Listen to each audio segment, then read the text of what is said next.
because if you are a risk taker. So now we are here with a new topic. The topic is from Urdu. This is Aksar Primary School class nursery. The topic is from Urdu. The date is 7th of December 2020. Urdu में आज हमारा जो topic है उर्फ़ तहज्जी को अलिफ के साथ लिखिए। वैसे तो हम उर्फ़ तहज्जी को मुख्तलिफ तरीकों से लिखते हैं, यानी कि पहले उनको अलग से लिखते हैं, फिर उनको आदेश काल के साथ लिखते हैं, फिर हम उनको एक हुरूफ को दूसरे मुख्तलिफ यानी मुख्तलिफ हुरूफ के साथ जोड़ सकते हैं और तोड़ते हैं। ये हम टॉपिक्स कर चुके हैं। अब हमारे पास जो टॉपिक है वो है उर्फ़ तहज्जी को अलिफ के साथ लिखिए, यानी कि अब हम सिर्फ अलिफ के साथ लिखेंगे। उर्फ़ तहज्जी का सबसे पहले कौन सा खानदान है?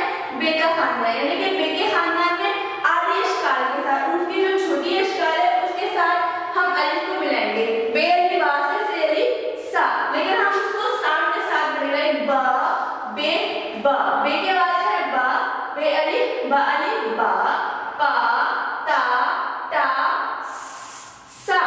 देन हमारे पास है जिन का खानदान, जिनके खानदान में कौन कौन है? जा चा हा खा।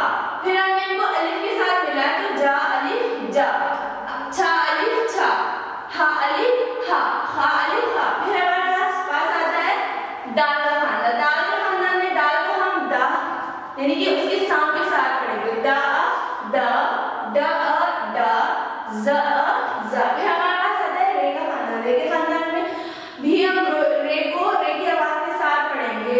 रा रा जा जा। फिर हमारे पास आते ऐसे खानदान जो जुड़े होते हैं जिनकी शक्ल बिल्कुल सेम होती है, सिर्फ नुक्तों का फर्क होता है, यानी कि सीन अलिफ सा, लेकिन जब सीन अलिफ सा को उसके साम के साथ पढ़ेंगे। सा शा, फिर स्वा ज़ा ता ज़ा। फिर आता है आइन।